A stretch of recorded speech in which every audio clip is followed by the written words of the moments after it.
Can everybody hear all right? Yes.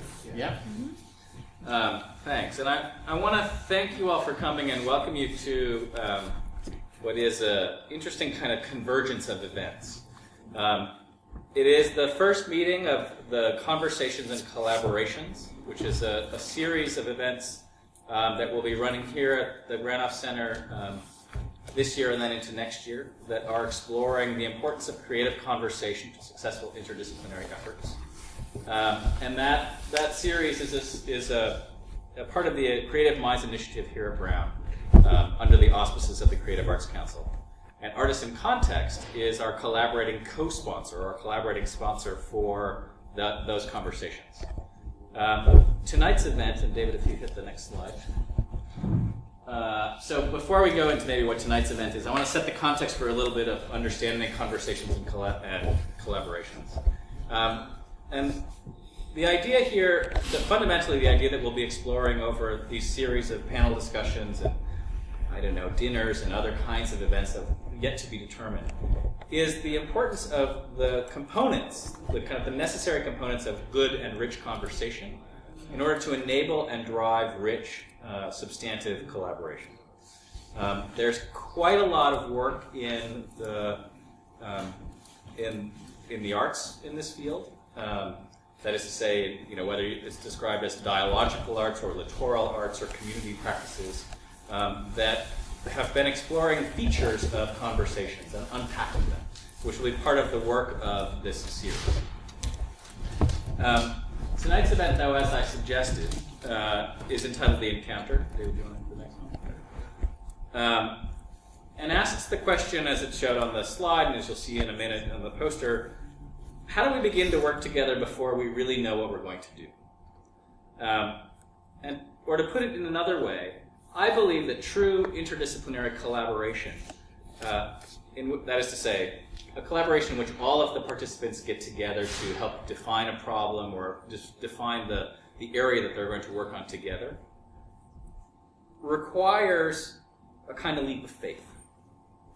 A leap of faith that you will be able to work together, a leap of faith that you'll be able to define or derive or direct your efforts together, and a leap of faith that all of that effort to do that is worth it. Because most of the time, those kinds of efforts, those kinds of collaborations begin with only the most gauzy of definition of what the outcomes will be.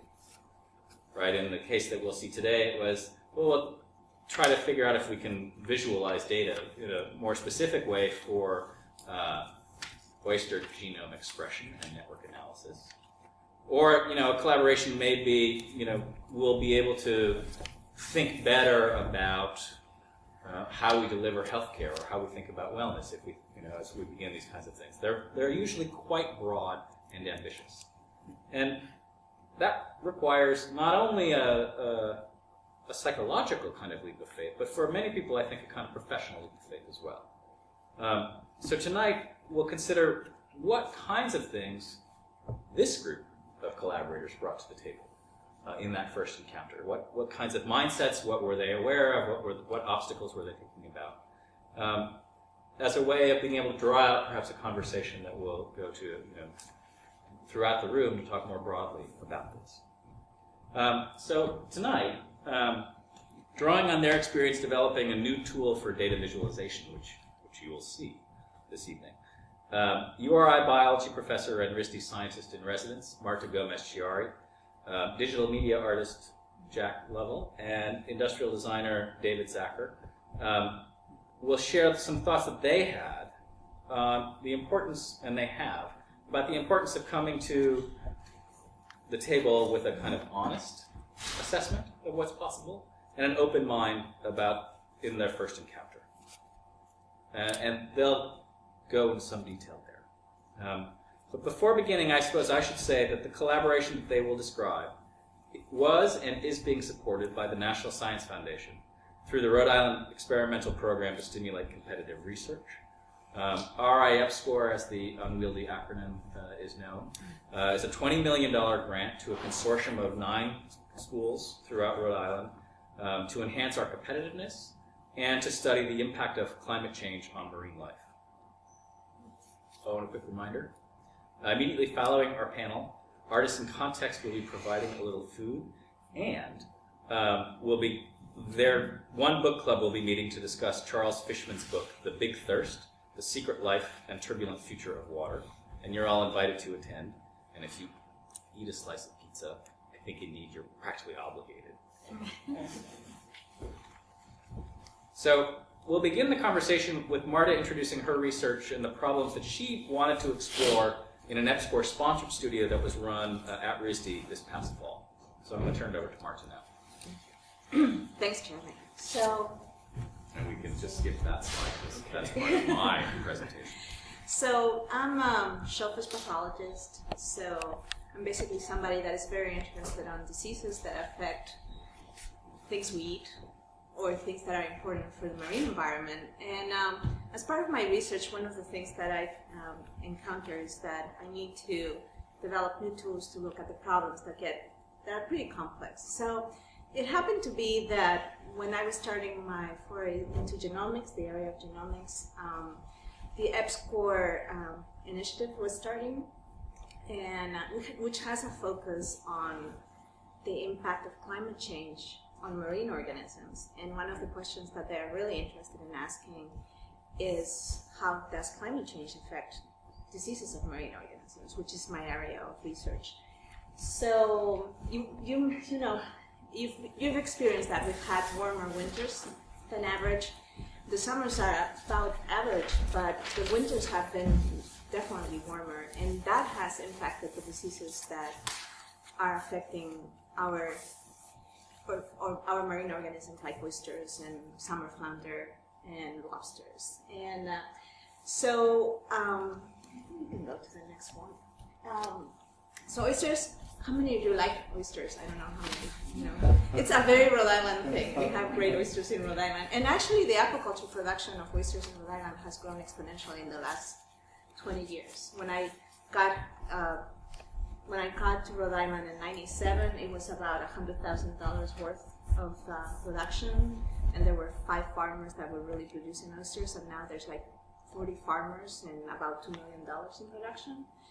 And so it's really been a nice adventure to be with them when the industry has been growing. And but I'm not surprised when I get a call on Sunday and say, "Marta, my oysters are dying, please. What can I do?"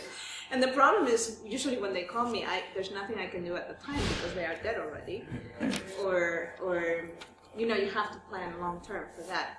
Oysters cannot be treated in the water; they cannot be vaccinated.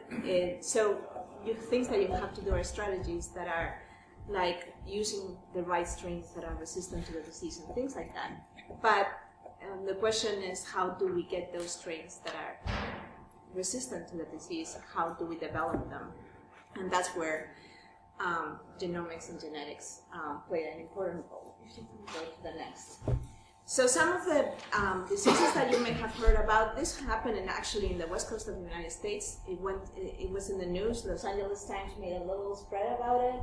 It's related to the dead oxygen zones, the dead zones due to low oxygen off of the coast of Oregon and Washington State that were, and the waters with low oxygen was being pulled, and with it also this bacterium, and it caused really a huge problem in hatcheries in the west coast. The funny thing is that's happening also here. It happened here, it didn't get as much news, but it also happened here. And in the next slide, that shows how that was due to a welling of water that was low in oxygen, that was out in the ocean and came into coastal waters. It was being pulled into the hatcheries that were growing the oysters. So that's one of the relationship with climate change, maybe with oyster diseases. In the next one, I think I have. So in the west, that was in the west coast. In the east coast, we actually have many more problems with oyster diseases than they do in the west coast. And we have a very diverse environment. The eastern oyster, the species that is local to Rhode Island and to the east coast of the United States, grows in very different environments. From Florida and the Gulf to Maine and Canada. And so there's a few diseases. One is called dermal, another one is called MSX, another one that is killing oysters right now in the bay is called SSO. And then we have something called juvenile oyster diseases. disease. So any efforts that we make to breed oysters that are resistant to these diseases have to consider also the local conditions. So it makes the problem more complicated. And so what my research is trying to do is trying to figure out first what makes an oyster resistant, how does it respond to a disease, and what makes it resistant, and also how the climate affects that response and how the local environment affects that response. So when I started working on genomics, in the next slide, one of the experiments that we had done, did the lines disappear? Yeah, that's funny. When I moved it to David's computer, the lines disappear. So you want me to do an interpretive dance? you can put the lines in front. So one of the tools that we have is we have families of oysters that we know are either resistant or susceptible for disease. We've been working on this with many universities through the east coast of the United States for a long time. So what we did is we exposed a resistant family and a susceptible family to the bacterium that kills them here in Rhode Island, that causes juvenile oyster disease. And so we had one family, 80% of the oysters died, the other one, 20% died. And for genomics, what we do is we take samples of oysters at different times after infection, and then what we did is we sequenced every single gene that was expressed in those groups of oyster at the different time points. So we use something called high-throughput genomics, and to do that, and the idea is to compare the levels of expression. The gene expression can tell you something about what is being produced by the oyster in response to the infection.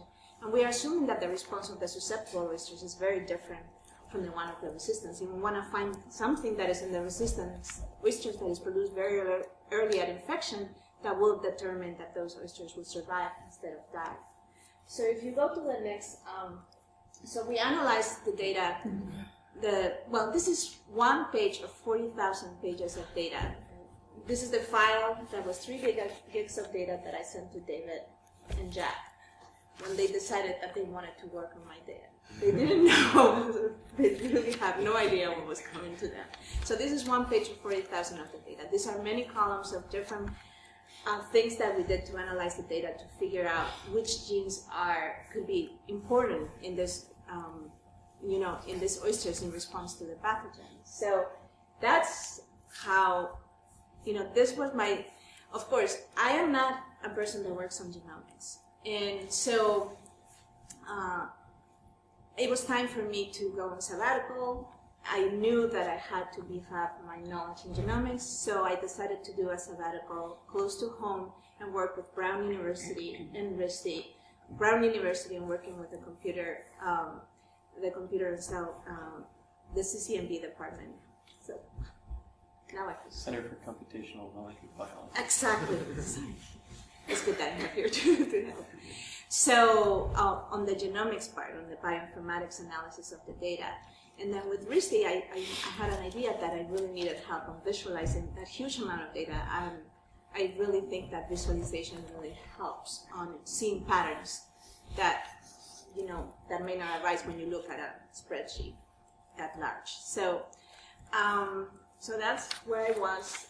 I was lucky enough that the EBSCOR was going on, and it was really easy to form these relationships, and I started attending the experimental data visualization studio that was going on at RISD in the fall. And that's where I met Jack and David. And maybe I can let you, no, actually I have a slide next. These are, so the experimental data visualization studio, basically it's one of those RISD studios. It ran in the fall, met on Fridays from 8 to 1. And students were given or chose data sets and then visualize them in different ways. So data sets could be of any field. We started with visualization of data from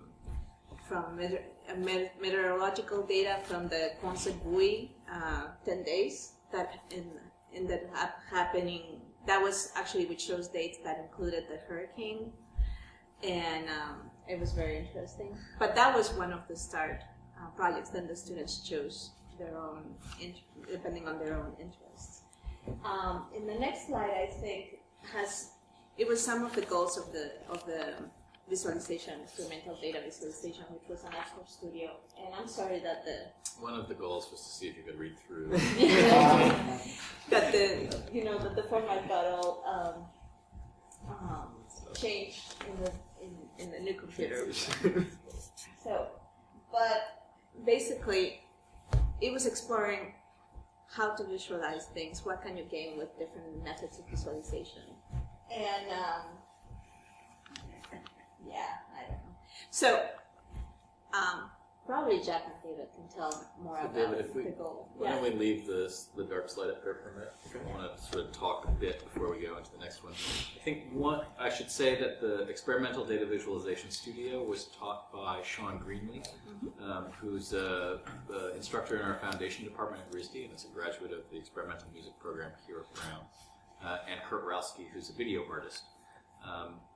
Sean, I think, is teaching, and Kurt, most of his work in life is in New York and wasn't able to come today. So, but the people who did the real work, at least in the engagement with Marta for the data visualization, were really Jack and David, as well as Marta's graduate student, Ian.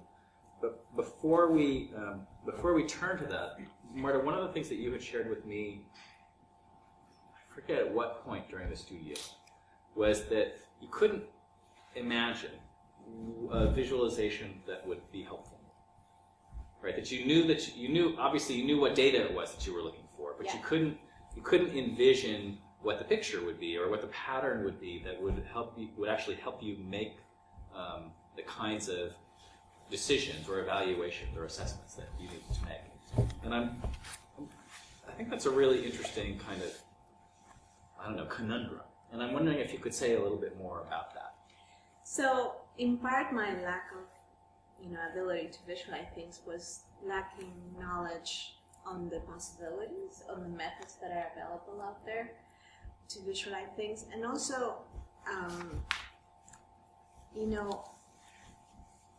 because we wanted to visualize many different we wanted to look to many different parameters that will narrow down the field. So we have 90,000 things that are differentially expressed, and we wanted to narrow down to a few hundred that then we can do real experiments with in the lab. And I just, I had some ideas of things that we could use to narrow down the field, but I didn't know how to use, how to put all those things together in one single visualization.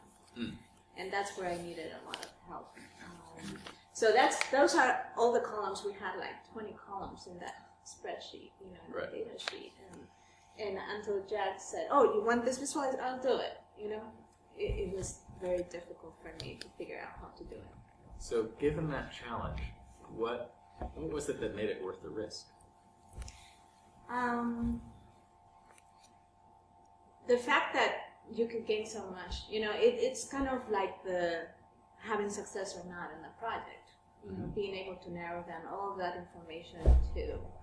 And there's a lot of ways that that's done in bioinformatics and computer science. There's a lot of tools out there for visualization and for analysis of data, but none of them were particularly suited to the things I wanted to do. It's a field that advances very quickly, so you have to be a lot on top of it. So knowing more how those things are done, like the methods that are used to get that done, instead of just finding a program that will do something for you, a specific application, I thought it would be a more powerful way to approach it like that, kind of figuring out, okay, how do people visualize data from the beginning without having, there are programs that do network analysis. I could use that program, but it didn't mix it. It didn't have the other things that I wanted added to them. So it sounds if I didn't, without having that, I really didn't see how the project I could make it work. So your sense was then that the risk was great, but that the return on investment, if you were able to accomplish it, was also great. Yeah, and also helped being on sabbatical and being able to do a little, take a little risk that you wouldn't be able to do during the normal academic year, or you wouldn't have time to do. Right. So. Probably not something to be sneezed at. No. So, Jack and David, before we go into the description of kind of what you guys developed, I'm wondering what was the most challenging part of the undertaking for you guys? Well, I think the most challenging part was getting into what Marta knows about the data, because for her it's like this completely formed sort of like object. You know, that's how I visualized it from the beginning. Like asking Marta about the data, it's just kind of like she doesn't know where to sort of penetrate this like conflation of concepts. So she'll just start telling us about some aspect that's on the surface of it. But you know, we don't have the background for that aspect, so we don't understand what that means. A lot of it was explaining the basic biology behind the data. And re-explaining it. And re-explaining it. Yeah, we spend a lot of time going back and forth. What does gene expression mean? Yeah, well, thanks what is to... a resistant oyster? Yeah, I mean, I think your explanations were very comprehensive, and you really made an effort to like sort of put it at layman's terms, so...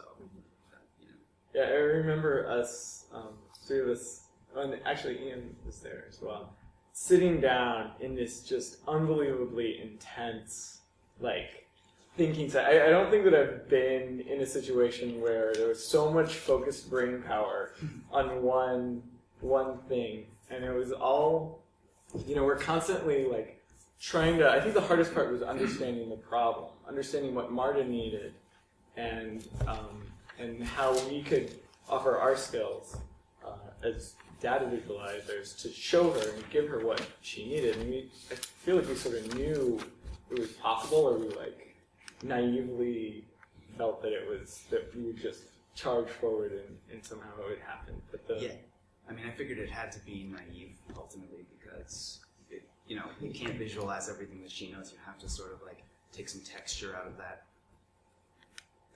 completely resolved like image of the concepts that you're dealing with, so we have to smooth it out and simplify it and show like a little bit of a computer model of the like an idealized form that's not true, but somehow maintains the aspects that we think are important to the perceived audience.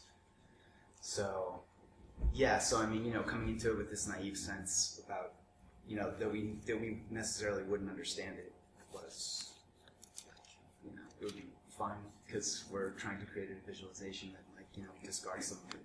So I mean, I want to unpack that, because that's, I think, pretty interesting, right? It seems like you guys were coming to the table with this supposition that you could solve it, right? That there was, some basic level of confidence, and I'd like you to, I want to see if you would be willing to speculate kind of more broadly. If you think there's anything that's integral in either the way that you think as artists and designers, or in the way that you imagine yourself into a role as artists and designers, or in your training in those fields. Like, do you think there's something from that perspective or that stance in the world that allowed you to have that confidence? Yeah, I mean, as soon as I found out about that, Marta was going to be coming, and this was going to be an opportunity, I immediately I thought it was going to be a great opportunity for me to almost, I sort of saw myself as a translator maybe, and that I have a background in, my undergrad degree is in biology, and when Jack said that he really wanted to work on it, and he was, his background's in computer science, I sort of saw this opportunity for me with a little bit of computer science knowledge, but some a decent background in biology to sort of act as a go-between and to sort of bridge this gap. And I would say that initially that's the role that I sort of jumped into and saw an opportunity in. Yeah, that was essential. I mean, because you and I would leave after talking to Marta and sort of and I'd be like, what was she talking about? And you would break it down for me in even further down layman's terms. So. But then I sort of had an idea of what what was possible in using the computer to crunch all these numbers, and I'd be like, well, can we do this? And we would it was this negotiation, I think. So it was in a way almost like a three-part collaboration, right? In the sense that it's interesting. I hadn't really hadn't realized before that in a way that you each had a foot in another camp already. I mean, between the sabbatical time, between the computer science to digital media, between the biology to design, and then those an overlapping set of. It's like you shared some language already, some basic rudimentary language already. Yeah, and translating between those different sets of vocabularies was very conducive to creating a tool that sort of simplified it in the way that we were looking for. But I also think that the way it was presented in the class was really also conducive to us feeling comfortable to approach the problem, because like you're phrasing it right now, you're saying we thought we could solve it, and that's how it was sort of presented to us from the beginning, which I thought was funny. It's because I figured that's a huge. I brought oysters, by the way, and nobody ate them. No, David did. I thought everybody ate them. No. Okay. David and Kurt. Okay, well in the photo it looks like they're eating. That's all that matters. But so you presented it as a problem, but it wasn't forced upon us in the class. It was just kind of like, you guys can do whatever you want, but here's Martha, she's over here, sort of like looming in the background, and she's got this data set, and it was sort of like took on this mystique, I think, over the course of the semester, because we didn't get to work on it until the very end for the final project. And it was, we had a choice whether we One thing that was interesting when I presented the project to the class, it was early in the semester, and I started presenting, and actually by questions that came from the audience, I realized that I was explaining even into complicated. I thought I was explaining it in very simple terms, but it were even, I didn't realize that the word gene expression is still not something, or DNA, RNA. I had to go I had to back up and get the board and then go if I was, I forgot that I should have done it at the very, very basic level, because everybody seems so specialized in different areas. But so it was good to have that dialogue where I had to really bring it down to the level of the of the artist in the audience, not just like David, but the artists that really haven't even thought about oysters before. Yeah, I really enjoyed doing that, explaining that this is how, and seeing the light go on, that you're like, oh, that's what Marta's talking about. And we definitely spent some time meeting. Yes. Just the two of us figuring out what we could pull off. So. Right, you would put it in terms of spatial concepts, or sort of I don't know, just forms, easy metaphors that things, everyday things that, I'm saying that, necessarily had to go into visualization just because it's more tangible, intuitive. So it helps us develop the ideas, all the translation.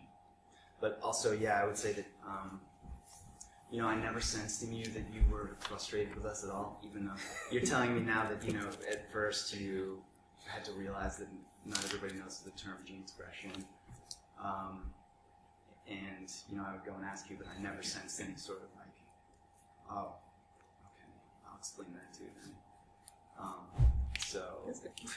And I was shocked when we did this presentation, and you said that you thought you were surprised that we were able to pull it off, or that you thought initially that we weren't going to be able to pull it off. And I was like, oh, wow, you never realized that you had any doubts about whether we could pull it off. So let's see what you pulled off. Yeah. So, I think I had simpler. I was expecting you to visualize a couple of things and start slow, but you went for all of it right away. Yeah, that's what I was surprised about. That was what I was surprised about. Yeah.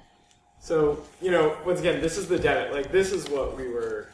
Marta comes in. It's like this, and I don't know what this is. I don't think anybody could look at this and really pull any meaning out of something like this. Certainly not that screen resolution. Yeah, I know. I mean, and this is the thing. This is it's a tiny JPEG. bit It's of actually a huge JPEG. The data we were doing was, I think it was a 98 megabyte Word file, and I remember just clicking on the top and then scrolling down and just seeing the the little bar just hang there forever because you're not getting anywhere. And so MARTA sort of brought this other tool, this other data visualization tool that they have called Cytoscape, which allows them to sort of map the different genes that are in the oyster and the way that those, if those genes are closely related. So if they're doing something similar, and I don't know, and it's somehow fortuitous that when you're doing this kind of oyster immunology stuff, that the more complex the genes are and the more closely related, the more interesting it is. So we had that as sort of a foothold to take all of this data that we were just showing, use this program to make these networks that look like this. And there's, so these were the networks that came out of that program. And then we could say okay, we know that we're really interested in these most complicated networks. And so that allowed us to do our first level of sort of focusing in what we wanted to look at and what was important. And so this is sort of like one of our first stabs at it. We separated those networks and Jack worked some amazing magic, taking the code that program was outputting and helping us start to work with it. And so we took the interesting networks and we kind of mapped them into each one of these rows is a network. And then we started to apply some statistical tests to suss out which of these genes within this network is of interest to us. And I remember I spent a really long time making this bar graph that I thought was really cool. Because it was all 3D and all these different colors, and it was I was oh, this is gonna make this kind of cool data visualization. And Marta looked at it and she was like, I have no idea what's going on here. And it was sort of so this is supposed to be for one gene in one of the network, how the expression changed in over the time. over time in the resistant, the susceptible, infected, and the non-infected. So you were trying to compare. So I just thought it was difficult to see. Yeah, and it really is. And I sort of, that's sort of the feedback. You get in these this rut where you're so into what you're doing in your specialized area. And it was really helpful to have Marta to kind of, bring this completely different viewpoint and to sort of refocus us. And so, from this kind of thing, let me pull up the program. We actually put it in the end.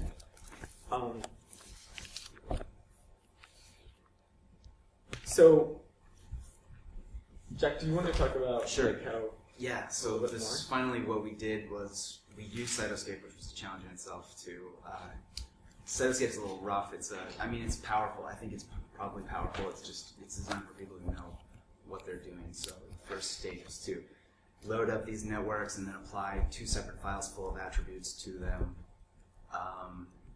through these specific routes, and then to output an XGML file, which is just a specialized XML file full of all the attributes, and not telling us about the networks, but just kind of telling us what edges existed. So the data was there, it's just we had to sort of rebuild these networks, but disregarding the geometry of what is connected within each network, because Martha told us that's not interesting, or not necessary for this study. So instead we just grouped them into these stacks that you see at the top of the screen. We were kind of, the way I started with it was, what are all the different things that we need to be able to see? We need to be able to see, which genes are related, which genes are important. Are they important from one day to the next? If they're changing, is that important?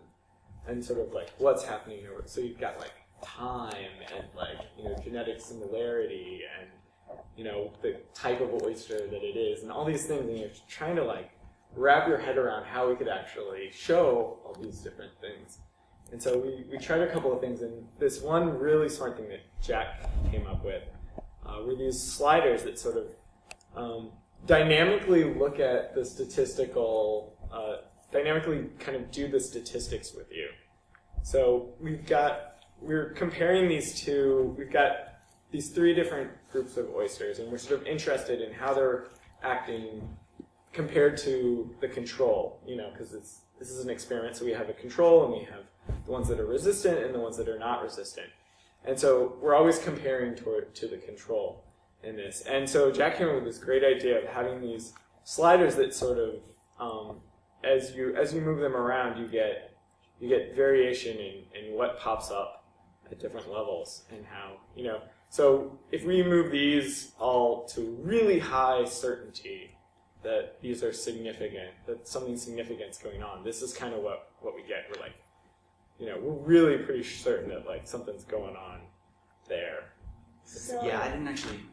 Yeah, and what I was looking at is you have a gene family. If you think about, there's a lot of pathogens out there. So if an oyster, the immune system, instead of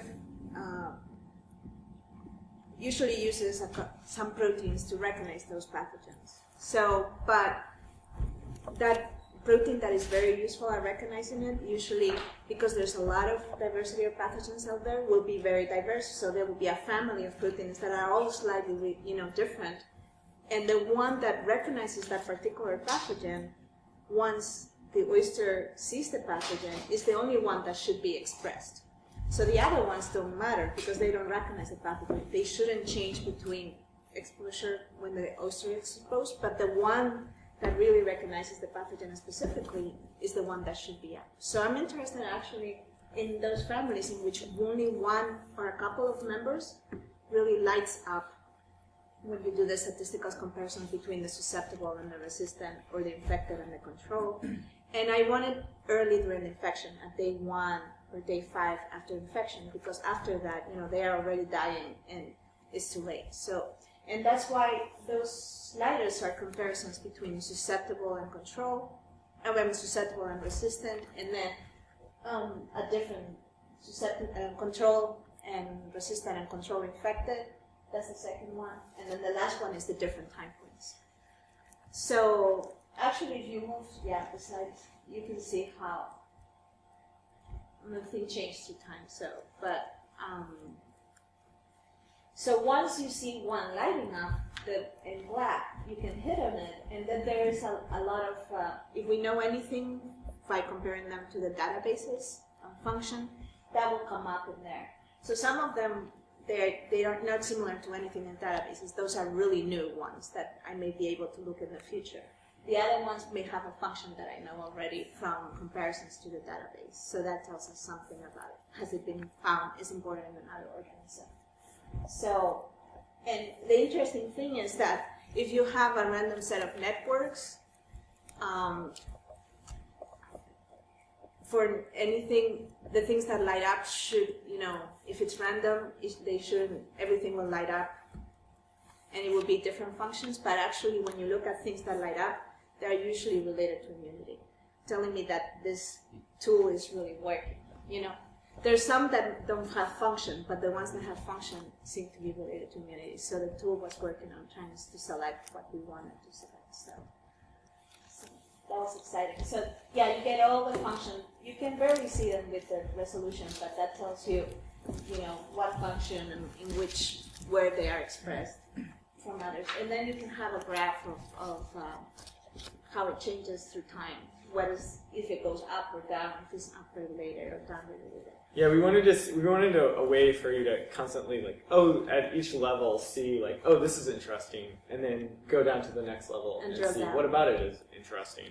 So this is sort of our, once you've selected the gene that is of interest, you go to the second tab, and it sort of tells you, how's this gene, this specific gene, acting over the different days and in relation to the other genes that are closely related to it.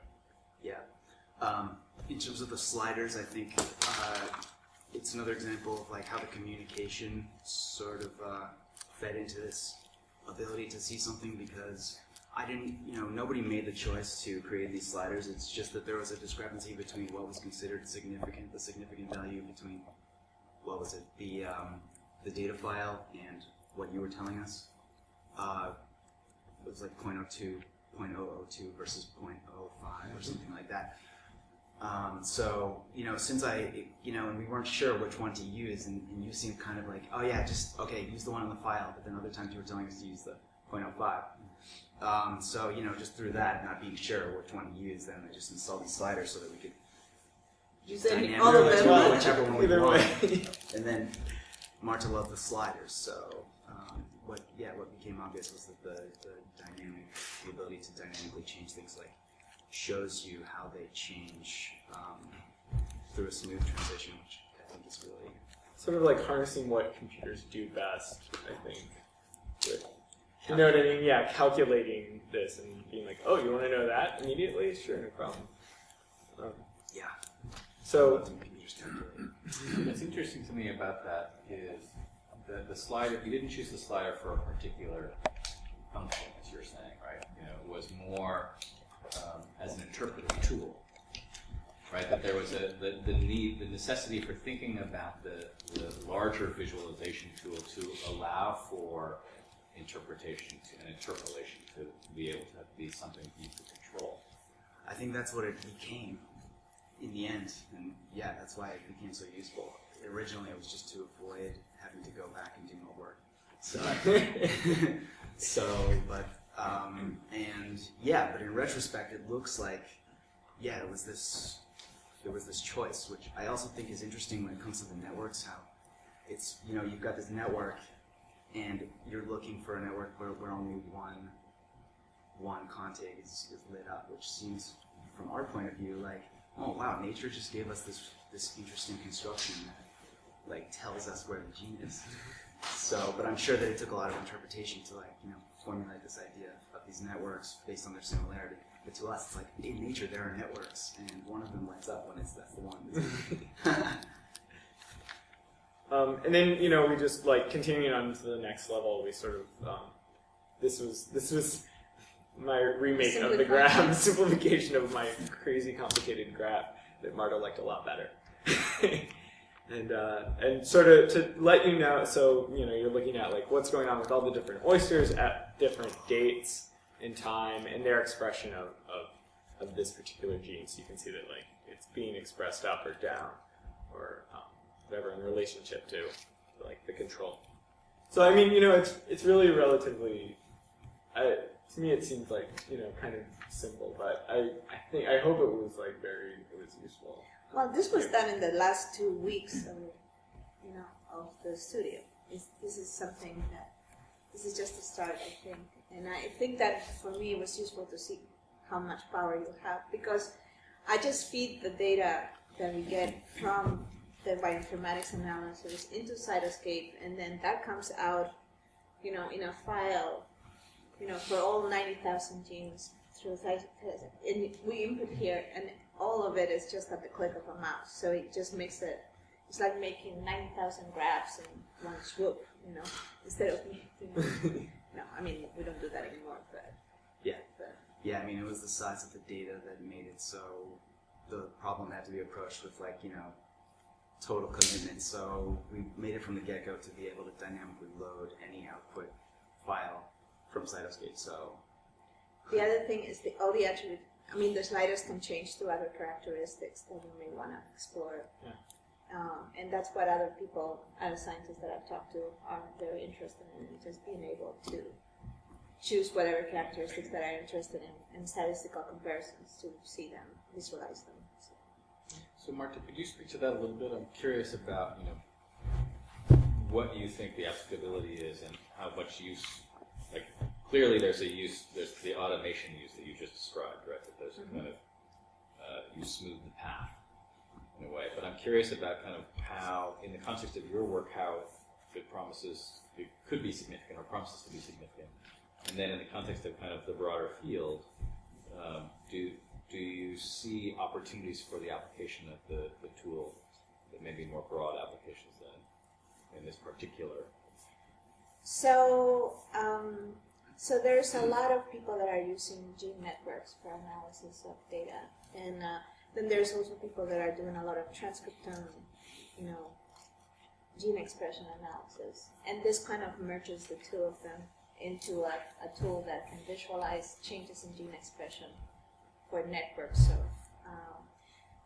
of genes. So I think that that's a broader application than just what we did.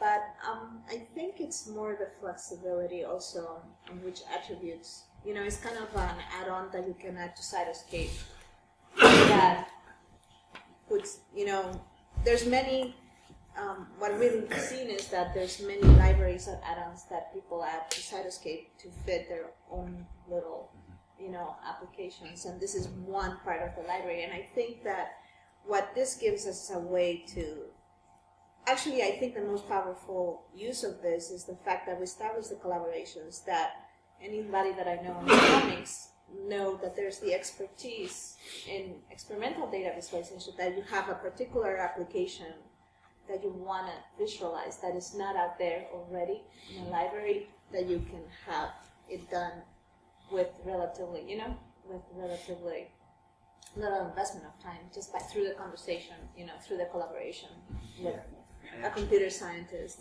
a designer, And we can use this also, in a website. When you write a publication, you have your supplementary materials, and they can go to a website, and everybody can explore the data for their own particular purposes online too. So, and that's part of large data management, how to visualize it.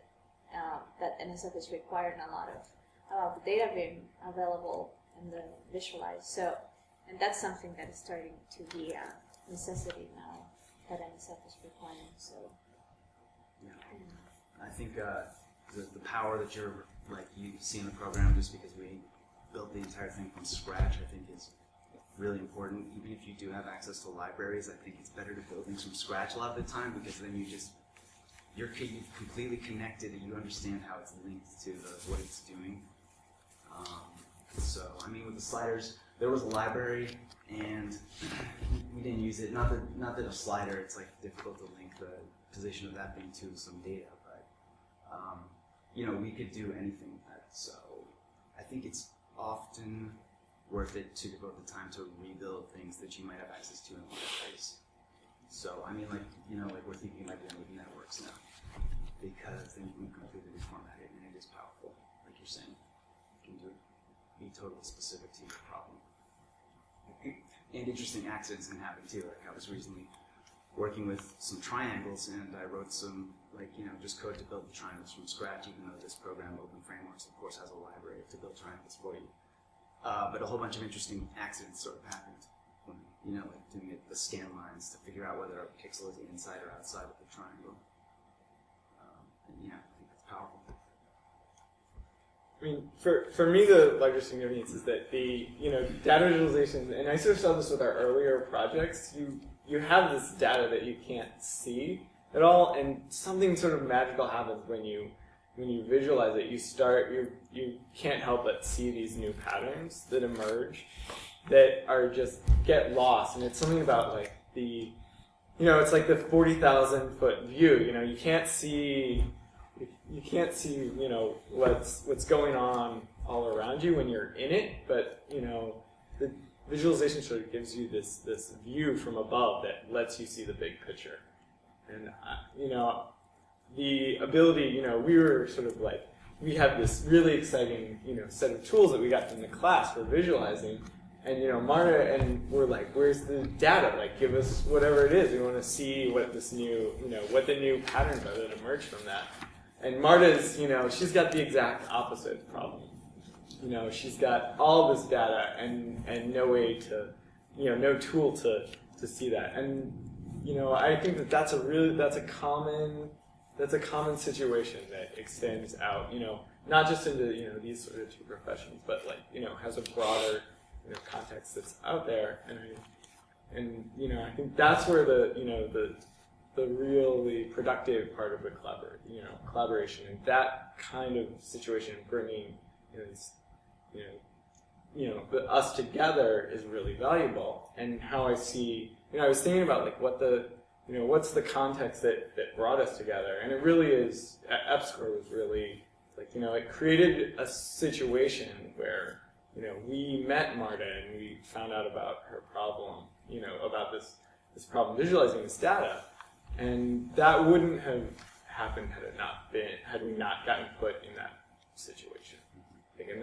I think that's a really key part of collaboration, is creating the situation where something like that happens. Yeah, and everybody had a great sense of humor the entire time. So I want to I ate in the morning.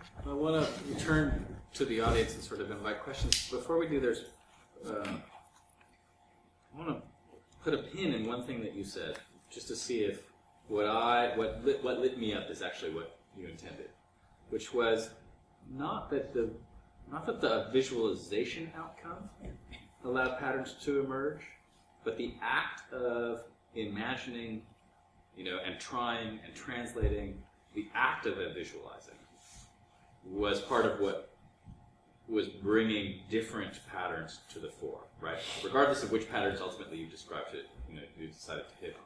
But it seemed to me that what you were describing was the mental action, not the graphical output. Yeah. I mean, you're trying to wrap your head around like what's there that we're trying to get to, and how are we actually going to approach it to see this thing, and what are the ways in and the tools to get at this new way of seeing, basically.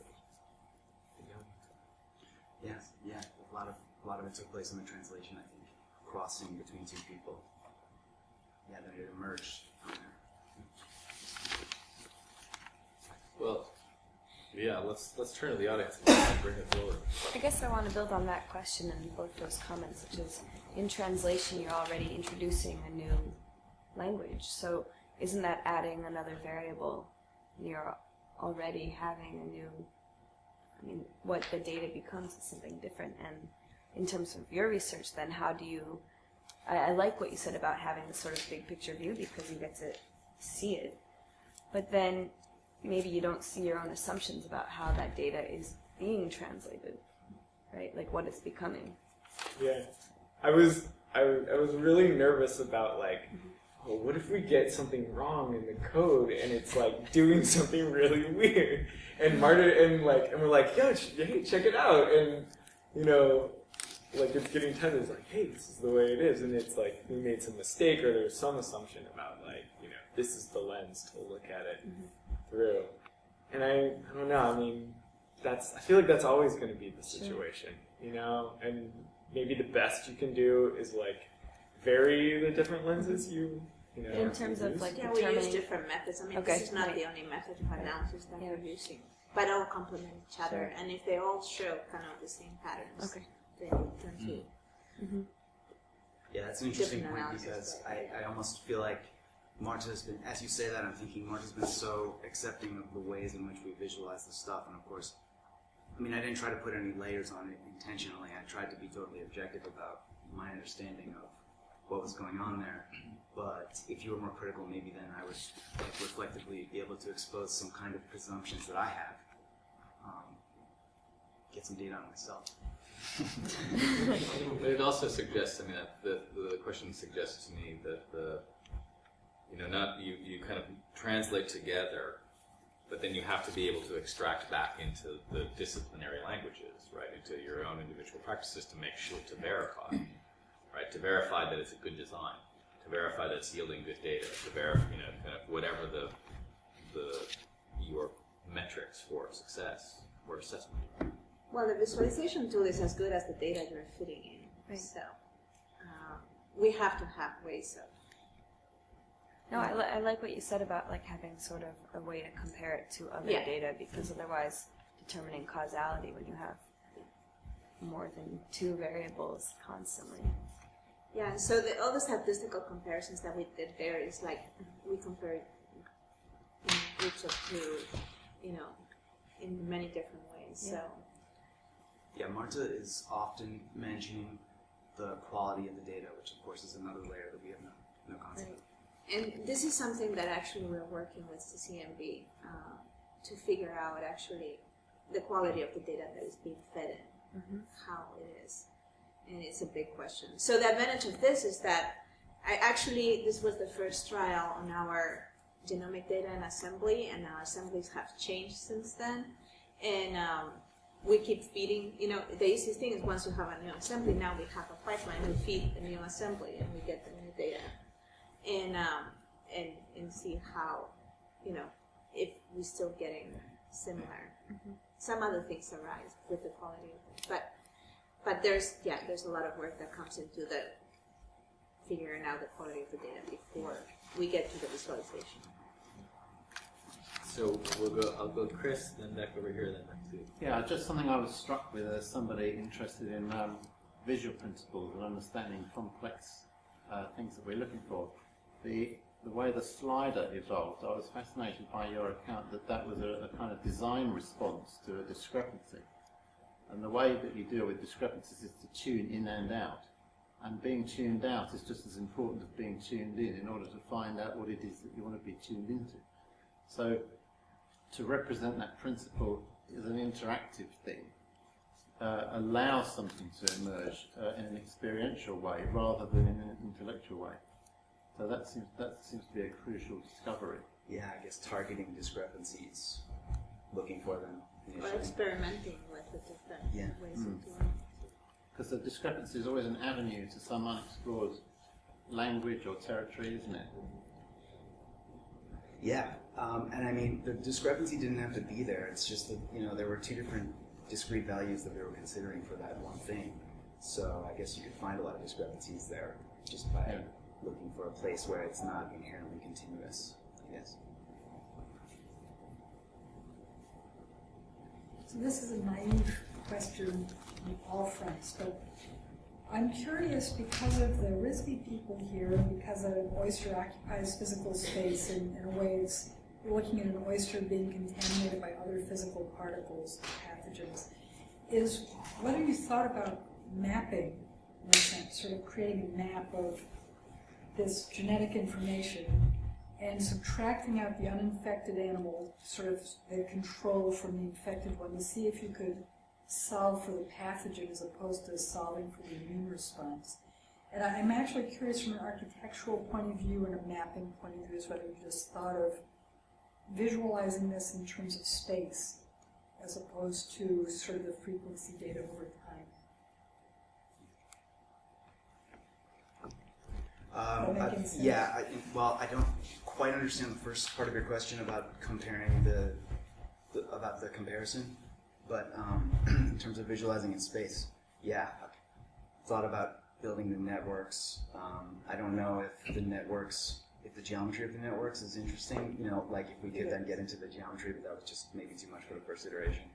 But yes, like a n-dimensional space where any number of different dimensions are related to different things, qualities. Yeah, I feel like we kind of talked about, that was like an initial idea to like make it this like, this cool spatial thing that tells you all this information, but I guess in the end it was a little beyond That's a good point. skill maybe, and it didn't seem so necessary for the problem that we were solving. But we had a whole bunch of ideas about how cool it was going to be. Yeah. But in the end, it just became this like incredibly targeted, black and white, like the context are either on or off tool. There's always space for Right, it's a good starting point that you can add a lot of like cool colors and stuff later.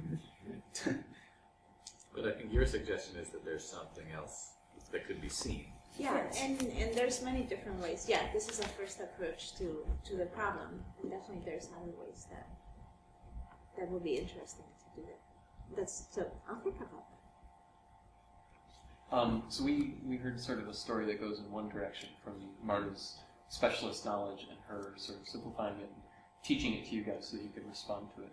Do you feel like there was a flow in the other direction because of sort of a historical knowledge base that you have about graphical principles and visualization and so forth that you were able to convey to Marta so that all of your expertises sort of grow together?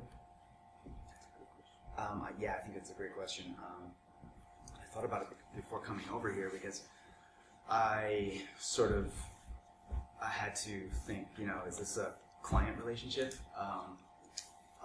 Or, am I just working for Marta, sort of? But, I mean, there was a lot of creativity involved. It's just basically the job was we had 2 weeks, like they said, and the job was just one major part of it was figuring out how to read the data from Cytoscape's output file and rebuild it. So that was a huge chunk of time right there. And then, the rest was left for organizing it, and the amount of time then that was left for like installing some, or tweaking the aesthetics of it. Instead, I just, basically went from minimalist. So, yeah. I feel like there were a couple of times when we were talking about, well, what about this way of utilizing it? And Ian, especially, he was like kind of blown away by like this, visually you could see this thing that he like wanted to know. Do you remember that? So I think it was extremely useful that I was actually attending the studio from the beginning, because I was exposed to that idea about design for the whole extent of the studio, which I had never been to. So when we started working on the project, I had already been thinking about design and knowing the tools and everything. So it did not happen directly from David and Jack, but it happened through the whole context of the class and the critiques and all those things that are very different from how we do it in a biology class. So I think that helped. It was so Ian was not in the studio, my grad students. He only came a couple of things. So I think that's why Ian was more blown away by it, because he wasn't in the studio. So it was the first exposure to the design, and then he started understanding it. I think that I envision, when I went to grad school, we didn't have these problems of these huge amounts of data to analyze, and I never was trained on it. And I think that now graduate students in the sciences and even in the natural sciences, part of their training should include conversations and with computer scientists and designers, because they are going to have to use those tools in the future. So I think that I see the possibility of more courses that kind of have this interdisciplinary component to them was something that may be fundamental to even graduate programs in genomics and in this kind of area, even ecology, anything that uses large data sets. I think that the grad students, the biology grad students, are going to need to have a basis for understanding the interactions with computer scientists and designers for that. So. Yeah, and just along those lines, I think, the magnitude of the whole thing and the shortness of the time necessitated us to be pretty clear about what it was. It just, kind of happened on its own. But, I didn't have a concept of, I didn't have any ideas going into it that we would continue, but I guess I felt inclined to start with something clear and not really focused on any kind of artistic or aesthetic input, and then maybe go from there. If it seemed like the only option, I guess. It seems like Marta is I mean, if you guys were the ones who were talking about how you had to learn. I mean, it sounds like Marta, what you were learning in the process of the studio, and that there was it was in the context and the environment of the studio. It was happening not necessarily in the kind of two-way conversation, but I don't know, there were how many people? 18-part harmony or something in terms of everybody who was there, and I think that's. I'd be curious if there was anything just to follow on from that question. Is there anything that you felt like? Was there a particular insight about design practice or artistic practice that you've taken away from your experience? How powerful it can be? Yes. I know something. No, I mean, it's the power and the approaches. And I mean, to me, it was useful just to learn C++ within the context of open frameworks and know the tools that they are using for.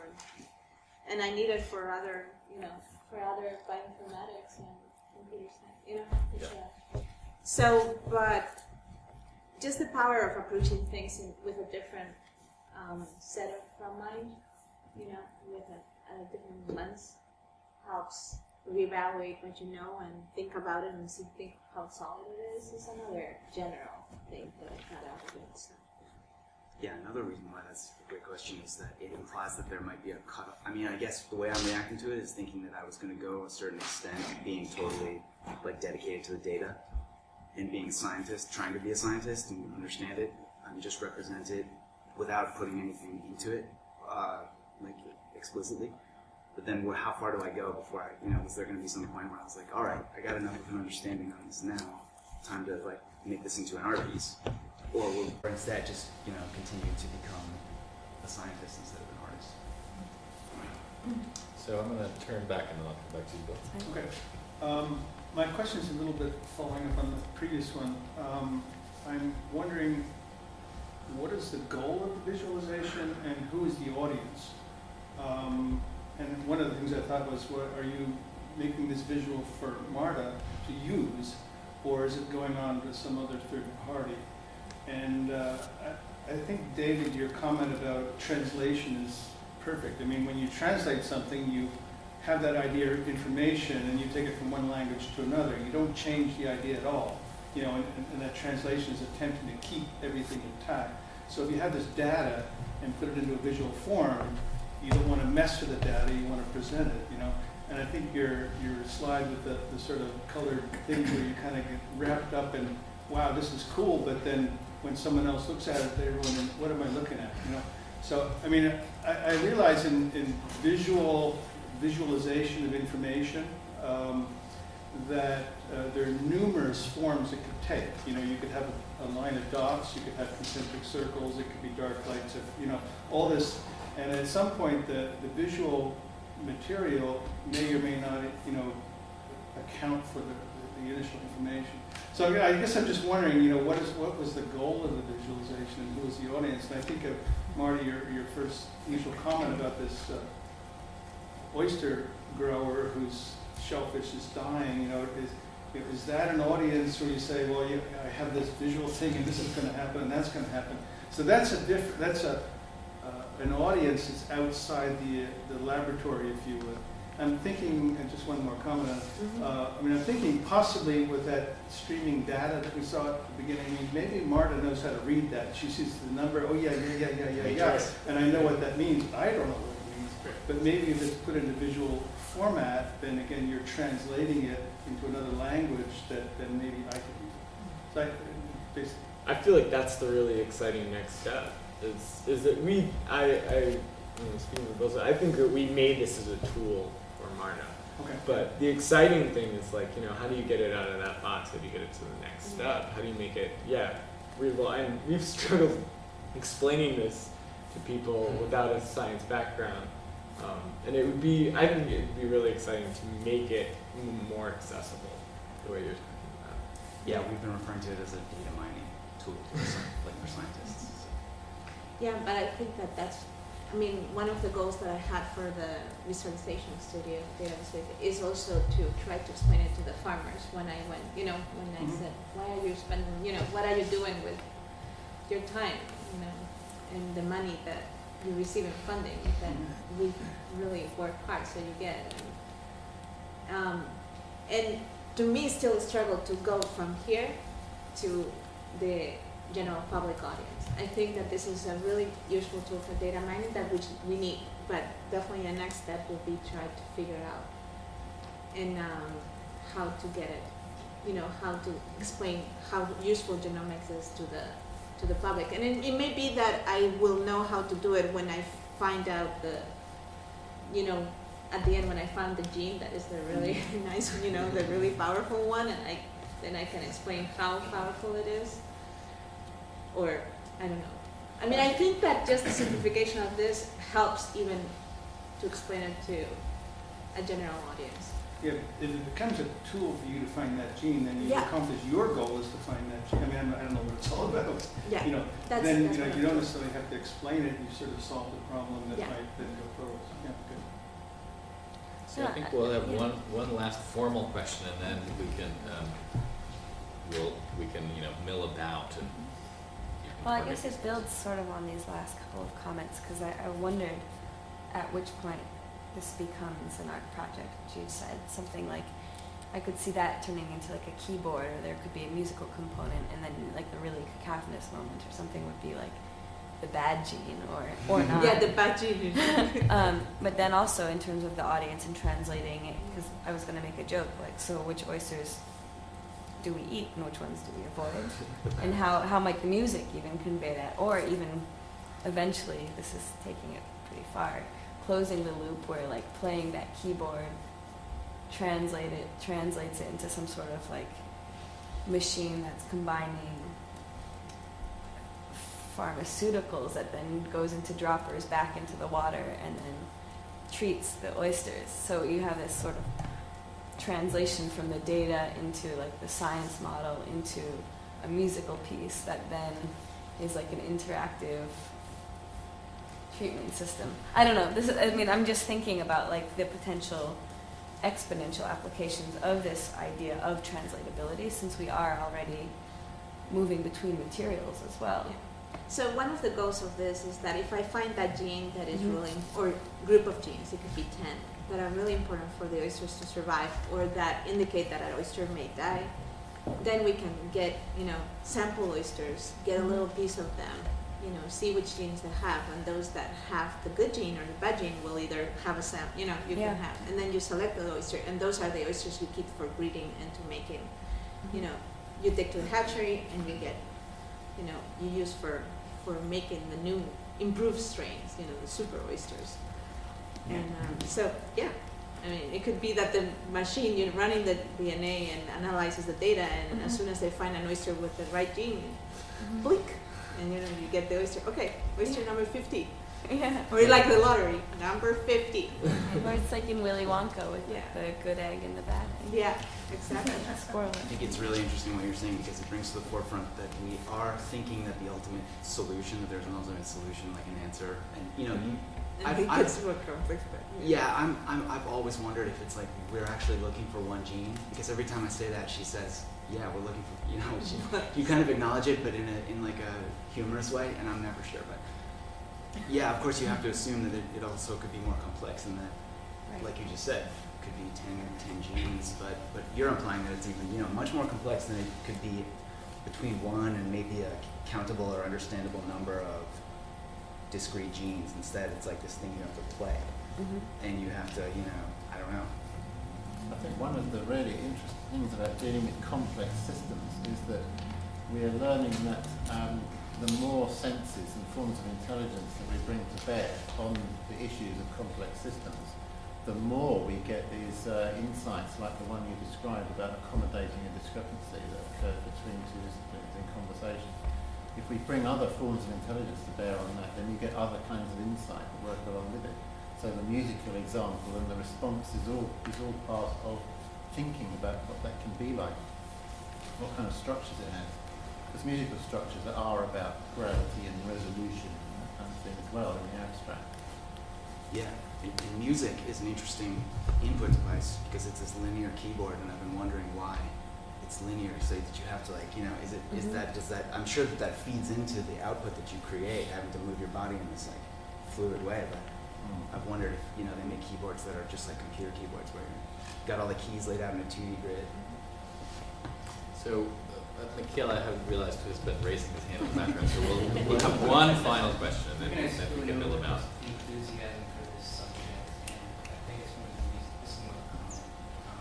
One of the reasons is kind of zooming out, speaking to the imagination, and thinking about the change in patterns of how science can work and how design or art can work.